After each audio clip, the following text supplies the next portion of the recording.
अस्सलाम वालेकुम, hello and welcome. Iqbal इंशाल्लाह सर्विसेज से मोहम्मद इकबाल खान। आज का जो हमारा लीगल लेक्चर है वो है wife remission of Dawar. Sorry, बीवी अगर हक मार को माफ कर देती है तो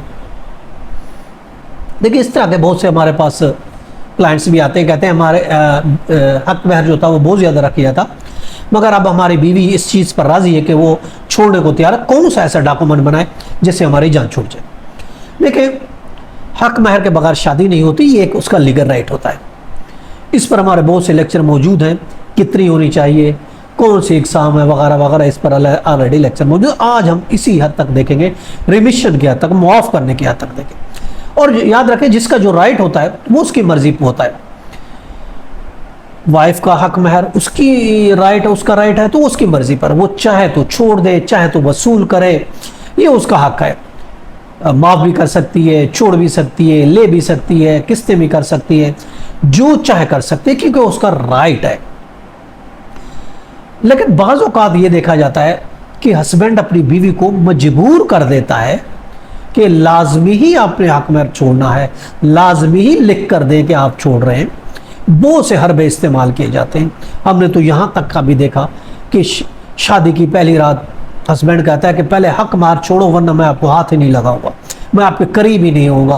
पहले ये इतना हक मार आपके वालिदैन ने लिखवा लिया तो ये पहले आपको छोड़ना पड़ेगा। इस तरीके से ये होता है। समटाइम ये होता है कि बच्चे, मैं आपको बच्चे लिख के दे दूंगा लेकिन शर्त मेरी है आप अपना हक महर छोड़ो, या तलाक की खातिर, बच्चों की खातिर लिखवा लिया जाता है कि आपको हक महर छोड़ना पड़ेगा, आप हक महर छोड़ें। उस पर सख्तियां की जाती हैं, प्रेशराइज किया जाता है, या किसी और वजह से उसको ब्लैकमेल किया जाता है कि हक महर माफ करो, हक महर छोड़ दो, अगर आप नहीं छोड़ोगे तो ये कॉन्सिक्वेंसेस होंगे। तो इस तरीके से मुख्तलिफ हीलों, बहानों से या धमकियों से बीवी से हक महर छुड़ाया जाता है, माफ कराया जाता है कि ये लिख कर दे दे कि आपने छोड़ दिया। देखिए इस तरह का काम गैर कानूनी है, इल्लीगल है। अगर हस्बैंड इस तरीके से अपनी बीवी से जोर से, जबरदस्ती से, धमकी से, ब्लैकमेल से लिखवा लेता है, एग्रीमेंट कर लेता है कि बीवी लिख के दे दी मैं माफ कर रही हूँ हक महर के बदले में, बच्चों की कस्टडी के बदले में, या वैसे लिखवा लेता है कि ये माफ करो।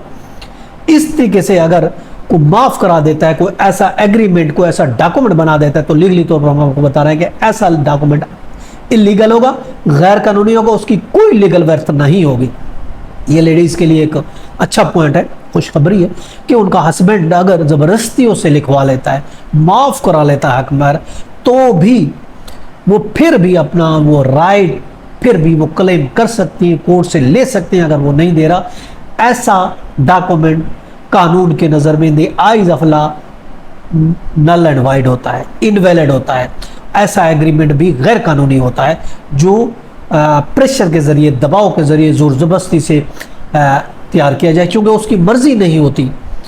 इस वजह से ऐसा एग्रीमेंट गैर कानूनी होता है। और इस एग्रीमेंट की मौजूदगी में देखें सुप्रीम कोर्ट ने यह करार दिया, फिर भी वाइफ कोर्ट के ज़रिए अपना वो हक महर ले सकती है, लिख देने के बावजूद भी।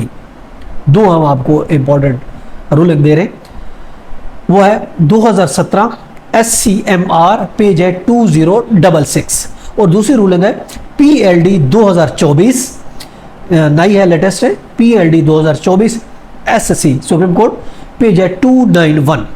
तो इन दो में सुप्रीम कोर्ट ये करार दिया, इस तरह से अगर कोई एग्रीमेंट बनाया जाता है और उसको वेव कराया जाता है, माफ़ कराया जाता है, रिमिट कराया जाता है, कि लिखवा लिया जाता है कि मैंने हक महर माफ़ कर दिया, तो ऐसा एग्रीमेंट इलीगल होगा। इसके बावजूद भी वो खातून कोर्ट के ज़रिए अपना हक महर वसूल कर सकती है। ये था हमारा आज का लीगल लेक्चर।